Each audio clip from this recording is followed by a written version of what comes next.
ఈ వీడియో చూస్తున్న ప్రతి ఒక్కరికి నమస్కారం. 10వ మాడ్యూల్కి సంబంధించి పోర్ట్ఫోలియో కృత్యం సాంఘిక శాస్త్రంలో కృత్యాధార బోధన. అంటే మన చరిత్ర కానీ భూగోళ శాస్త్రం, సాంఘిక రాజకీయ జీవితంలో ఏదో ఒక అంశాన్ని తీసుకోమన్నారో తీసుకొని ఒక కృత్యం సహాయంతో మనం ఈ సాంఘిక శాస్త్రాన్ని బోధించాలన్నమాట. మనం తీసుకున్న ఆ అంశానికి సంబంధించి దానికి ఏదో క్లాస్ తీసుకొని ఒక అధ్యాయం తీసుకోవాలి. దానిలోని మనం ఆశించిన అభ్యసన ఫలితాలు రాయాలి. అదేవిధంగా మనం ఏ అయితే విషయం తీసుకున్నామో ఆ విషయానికి సంబంధించినవన్నీ రాయాలి. పూర్వజ్ఞానం, అదేవిధంగా అభ్యసనం మదింపు కొరకు ప్రణాళిక. సో అన్నిటికన్నా ముఖ్యమైనది ఏంటంటే ఈ కుర్చీని నిర్వహించడం ద్వారా, అంటే సాంఘిక శాస్త్రంలో మనం ఒక కుర్చీని నిర్వహించాలి. అంటే కుర్చీని ద్వారా మనం లెసన్ చెప్పాలి. ఆ కుర్చీని నిర్వహించడం ద్వారా ఈ కింది వాటిపై ప్రతిస్పందించే అవకాశాన్ని పొందుతారు. అంటే ఆ కుర్చీని ద్వారా ఇవన్నీ కూడా పిల్లల్లో ప్రతిస్పందించే విధంగా మనం కుర్చీ అనేది ఉండాలన్నమాట. అంటే ఆ కుర్చీని చేయడం వల్ల ప్రశ్నించగలగడం, అదే భావాలు వివరించగలగడం, థీమ్ని వాస్తవ జీవితానికి అనుసంధానించగలగడం, సొంత భావాలు సృజనాత్మకంగా వ్యక్తీకరించగలగడం, లఘు మరియు వ్యాసరూప జవాబులు రాయడానికి అనువుగా సమయాన్ని సర్దుబాటు చేయగలగడం, కావలసిన ప్రాజెక్టులు తయారు చేయగలగడం, మ్యాప్లో ప్రదేశాలు గుర్తించగలగడం, క్షేత్ర పర్యటన ద్వారా క్షేత్ర పర్యటన తర్వాత క్షేత్ర పర్యటన డైరీ రాయగలగడం, చార్ట్లు మరియు నమూనాలు తయారు చేయగలగడం. సో మనం ఈ సాంఘిక శాస్త్రంలో ఏదైనా ఒక అంశాన్ని తీసుకొని ఒక కృత్యాన్ని నిర్వహించిన తర్వాత ఆ అంశానికి సంబంధించినటువంటి ఈ కృత్యం ద్వారా ఇవన్నీ చేయగలిగేలా ఆ కృత్యం ఉండాలన్నమాట. ఆ విధంగా మనం ఒక కృత్యం అనేది ఎన్నుకోవాలి. అంటే ఈ కింద ఇచ్చిన అంశాలన్నీ కాకుండా కనీసం కొన్ని అయినా సరే విద్యార్థి చేయగలిగేలా మనం ప్రాజెక్ట్లో, అంటే మన యొక్క పోర్ట్ఫోలియో రాయగలిగితే సరిపోతుంది.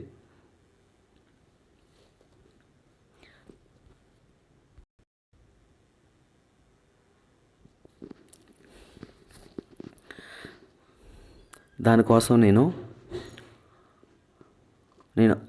తీసుకున్న అంశం ఏంటంటే ఆంధ్రప్రదేశ్ నైసర్గిక స్వరూపం. ఇది 6వ తరగతికి సంబంధించింది. ఈ లెసన్ తీసుకొని నేను పోర్ట్ఫోలియో తయారు చేశాను. ముందుగా ఈ లెసన్ ద్వారా, అంటే ఈ అంశం ద్వారా మనం ఆశించిన అభ్యసన ఫలితాలు ఏంటంటే విద్యార్థులు మైదానాలు, పీఠభూములు, పర్వతాల మధ్య తేడాలను తెలుసుకుంటారు. అదేవిధంగా ఆంధ్రప్రదేశ్లో గల వివిధ నైసర్గిక స్వరూపాలు గల ప్రాంతాల గురించి తెలుసుకుంటారు. నైసర్గిక స్వరూపాలు అంటే ఏం కాదు, మన పాఠ్య అంశం ఏంటంటే విద్యార్థులు మైదానాలు, పీఠభూములు, పర్వతాలు, మెయిన్గా వీటి గురించి అవగాహన పొంది ఉండాలి పిల్లలు. అది ఆంధ్ర రాష్ట్రంలో ఏ విధంగా ఈ యొక్క నైసర్గిక స్వరూపాలను విస్తరించి ఉన్నాయి అని తెలుసుకోగలిగితే సరిపోతుందన్నమాట విద్యార్థి. సో ఇవి మనం ఆశించిన అభ్యసన ఫలితాలు. సో కీలక భావనలో ఆలోచన, విషయం అనేది ఇవ్వడం జరిగింది. అంటే మనం ఏ విషయానికి సంబంధించిన మొత్తం విషయం, అంటే మనం చెప్పుకునే విషయం అంతా కూడా ఇక్కడ ఉండాలన్నమాట. అంటే ముఖ్యంగా 3 రకాలైన నైసర్గిక స్వరూపాలు ఉన్నాయి. అవి పర్వతాలు, పీఠభూములు, మైదానాలు. అత్యంత ఎత్తును మరియు వాలు కలిగి ఉన్నటువంటి పొడవైన ఉపరితలాలు ఉన్న వాటిని పర్వతాలు అంటారు. ఆంధ్రప్రదేశ్లో వైఎస్ఆర్ కడప, చిత్తూరు, కర్నూలు, విజయనగరం జిల్లాల్లో కలవు. అదేవిధంగా వీటిలో ఏంటంటే అవి శేషాచలం, పాలకొండలు, వెలికొండలు ఇలాంటివన్నీ కూడా మనకి పర్వతాలుగా ఉన్నాయి. నెక్స్ట్ పీఠభూమి అనేది ఎత్తైన ప్రదేశాలు మరియు విశాలమైన ఉపరితలాలు కలిగి ఉంటాయి. మనకి ఎక్కువగా ఇవి తెలంగాణ, రాయలసీమలో అధిక భాగం ఈ పీఠభూమితో కూడుకొని ఉంటుంది. మరి మైదానాలు అంటే ఏంటి? అధిక నివాసయోగ్యం కలిగి సారవంతంగా సమతల తలంలో ఉండును. ఇవి అధిక భాగం తూర్పు, పశ్చిమ గోదావరి, కృష్ణా జిల్లాల్లో ఉంటాయి. సో ఇదంతా కూడా మనం చెప్పుకునే విషయం అన్నమాట.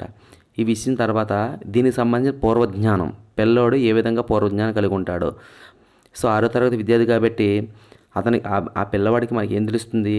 భూమి మీద ఎత్తు పల్లాలు ఉంటాయనే విషయం తెలుసుకుంటాడు. కాబట్టి పూర్వజ్ఞానంగా నేను అదే రాశాను. విద్యార్థి భూమి మొత్తం ఒకే సమతలంగా ఉండక ఎత్తులు, పల్లాలు ఉంటాయని జ్ఞానాన్ని కలిగి ఉంటాడు.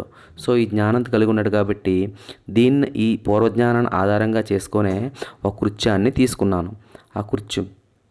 ఇప్పుడు ఆ కృత్యం ఏంటంటే విద్యార్థి వేసవి లేదా మరే ఇతర సెలవుల్లో అయినా తన బంధువులతో రాష్ట్రంలో ఇతర ప్రాంతాలకు వెళ్ళినప్పుడు లేదా ఇతర గ్రామాలకు వెళ్ళినప్పుడు వారు గమనించిన నైసర్గిక స్వరూపం అనగా భూ స్వరూపం గురించి ప్రాజెక్ట్ పనిగా ఇచ్చాను. ఈ విధంగా నేను ప్రాజెక్ట్ పని ఇస్తాను అనేసి నేను కూర్చుని ద్వారా చెప్తున్నాను. సో విద్యార్థులు తాము ఏ ఏ ప్రాంతాల్లో భూస్వరూపం ఏ విధంగా ఉందో ప్రాజెక్టులో నివేదించమని చెప్తాను. అంటే వారు చూసిన విషయాలన్నీ కూడా భూమి ఎక్కడ ఎలాగుంది, అంటే ఎక్కడ హైట్గా ఉంది, ఎక్కడ పల్లంగా ఉంది, ఎక్కడ సమతలంగా ఉంది అనే విషయాలు వాడికి ప్రాజెక్టులో నివేదించమని చెప్తాను. దీని ద్వారా అనగా విద్యార్థి నివేదించిన ప్రాజెక్టులో గల భూస్వరూపాలను, పాఠ్య విషయ భాగమైన మైదానాలు, పీఠభూములు, పర్వతాలు మొదలైన వాటి యొక్క భావనలు విద్యార్థులకు తెలియజేస్తాను. అంతేకాకుండా ఆంధ్రప్రదేశ్ మ్యాప్ నందు విద్యార్థుల చేత మైదానాలు, పర్వతాలు, పీఠభూములను గుర్తింపచేసి వాటిని స్కెచ్తో మార్కు చేయించెదను. అంటే పర్వతాలకు నలుపు రంగుల స్కెచ్ పెన్తో, మైదానాలకైతే ఆకుపచ్చ రంగులో, అదేవిధంగా పీఠభూములను తెలుపు రంగులో మార్కును విద్యార్థులతో చేయించేదను. ఈ విధంగా వాళ్ళతో ప్రాజెక్ట్ పని చేయిస్తాను అని చెప్తాను. సో ఈ కృత్యం ద్వారా మనం ఏమి సాధిస్తాము అన్నది కూడా మనం చెప్పగలగాలి. అదేవిధంగా ఇప్పుడు అభ్యసన కోసం మదింపు. ఇప్పుడు మదింపు ఏం చేస్తాం? ఆంధ్రప్రదేశ్ మ్యాప్ సహాయంతో వివిధ నైసర్గిక స్వరూపాలు విద్యార్థులతో గుర్తింప చేయటం. అది అభ్యసన కోసం మదింపుగా చెప్పుకోవచ్చు. నెక్స్ట్ క్షేత్ర పరిశీలన. సో ఈ కృత్యం ద్వారా మనకు క్షేత్ర పరిశీలన అనేది కూడా నెరవేరుతుంది. ఎలాగంటే విద్యార్థులు తమ ఊరిలో గల వివిధ నైసర్గిక స్వరూపాలను క్షేత్ర పరిశీలన ద్వారా నివేదించగలుగుతారు. అంటే మనమే పిల్లల్ని ఊర్లోకి వెళ్ళి ఆ ఊరు గ్రామానికి సంబంధించి నైసర్గిక స్వరూపం అంటే పర్వతాలు, అదేవిధంగా మైదానాలు, పీఠభూములకు సంబంధించిన నైసర్గిక స్వరూపం ఉంటే వారు క్షేత్ర పరిశీలనకు వెళ్ళి తెలుసుకొని వస్తారన్నమాట. అదేవిధంగా ప్రశ్నించడం.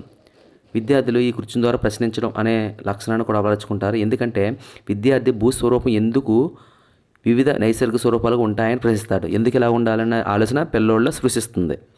అదేవిధంగా మైదానాలు ఎలా ఏర్పడ్డాయి అని ప్రశ్నించగలుగుతాడు. ఇలాంటి ప్రశ్నలన్నీ పిల్లవాడు అడిగే అవకాశం ఉంది మన ఈ ప్రాజెక్టు వల్ల. అదేవిధంగా చార్ట్లు, నమూనాలను తయారు చేయడం.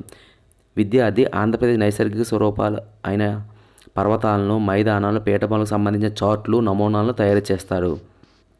సో దాన్ని చూపిస్తూ ఒక నమూనా తయారు చేయొచ్చు, చార్ట్లు కూడా తయారు చేయొచ్చు పిల్లలు. సో ఈ విధంగా నేను ఈ పోర్ట్ఫోలియోను రాశాను. అది మీతో పంచుకుంటున్నాను. Thank you.